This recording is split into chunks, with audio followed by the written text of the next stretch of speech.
Halo Sobat Smart Edu, kembali lagi bersama saya Muhammad Aditya Hidayah. Pada pembelajaran hari ini, kita akan belajar mengenai hukum dasar kimia. Hukum dasar kimia yang akan kita pelajari itu ada 5 hukum. Bagaimana? Penasaran kan? Mari kita langsung bahas pembahasannya. Hukum yang pertama adalah hukum kekekalan massa yang dikemukakan oleh Lavoisier, yang berbunyi, massa zat-zat sebelum dan sesudah reaksi adalah tetap. Di sini saya memiliki contoh untuk memperjelas pemahaman teman-teman mengenai hukum kekekalan massa. Di sini saya memiliki dua reaktan yaitu NOH dan HCl serta NaCl sebagai produknya. Dimana bisa dilihat jika NOH 10 gram dan HCl 5 gram, maka produk yang dihasilkan adalah 15 gram. Begitu pula dengan ketika reaktan NOH-nya 11 gram dan HCl-nya 9 gram, maka NaCl yang dihasilkan itu 20 gram. Hal ini sesuai dengan bunyi dari hukum kekekalan massa, itu massa zat-zat sebelum dan sesudah reaksi adalah tetap.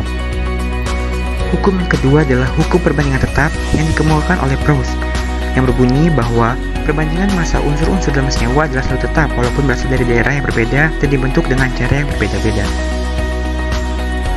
Nah, berikut ini adalah contoh untuk memperjelas pemahaman teman-teman mengenai hukum perbandingan tetap. Di sini saya masih memakai reaktannya itu NOH dan HCl, sedangkan untuk produknya itu NaCl. Dimana jika NOH-nya 10 gram dan HCl 5 gram, maka produk yang dihasilkan itu 15 gram. Nah, apakah jika reaktannya 50 gram dan HCl-nya 5 gram akan menghasilkan produk NaCl sebanyak 55 gram? Ternyata tidak. Produk NaCl yang dihasilkan akan tetap 15 gram. Hal ini dikarenakan ada 40 gram NOH yang tidak ikut bereaksi. Ini dikarenakan perbandingan tetap itu menjelaskan bahwa perbandingan massa unsur-unsur dalam senyawa adalah selalu tetap walaupun berasal dari daerah yang berbeda dan dibentuk dengan cara yang berbeda-beda. Jadi, meskipun mau sebanyak apapun NOH maupun HCl, perbandingannya itu akan tetap seperti itu.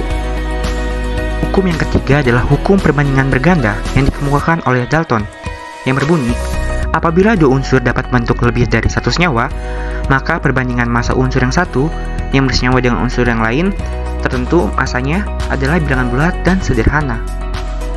Untuk memperjelas pemahaman teman-teman, di sini saya memiliki contoh, di mana ada fosfor bereaksi dengan klorin yang akan menghasilkan dua senyawa, di mana untuk senyawa X, 2 gram fosfor tepat habis bereaksi dengan 6,9 gram klorin, dan untuk senyawa Y, sebanyak 2 gram fosfor akan tepat bereaksi dengan 11,5 gram klorin. Nah, bagaimana rumus kedua senyawa tersebut?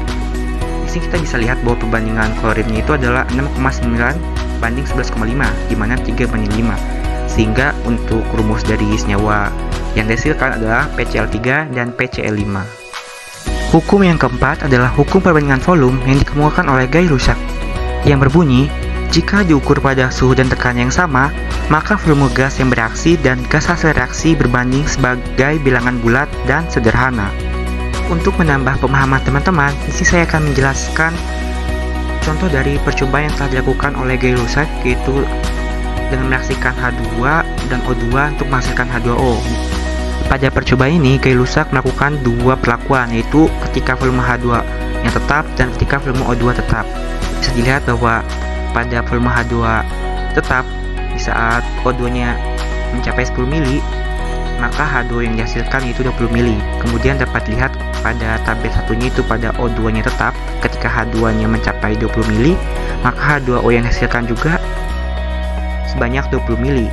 Hal ini dapat disimpulkan bahwa ketika 20 mili H2 direaksikan dengan 10 mili O2, maka akan dihasilkan 20 mili H2O.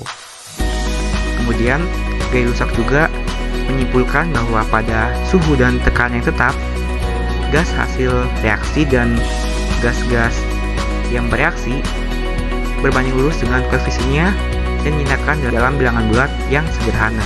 Hukum yang terakhir atau hukum yang kelima adalah hukum Avogadro yang dikemukakan oleh Amadeus Avogadro, yang berbunyi gas-gas dengan volume yang sama serta berada pada suhu dan tekanan yang sama akan memiliki jumlah molekul yang sama.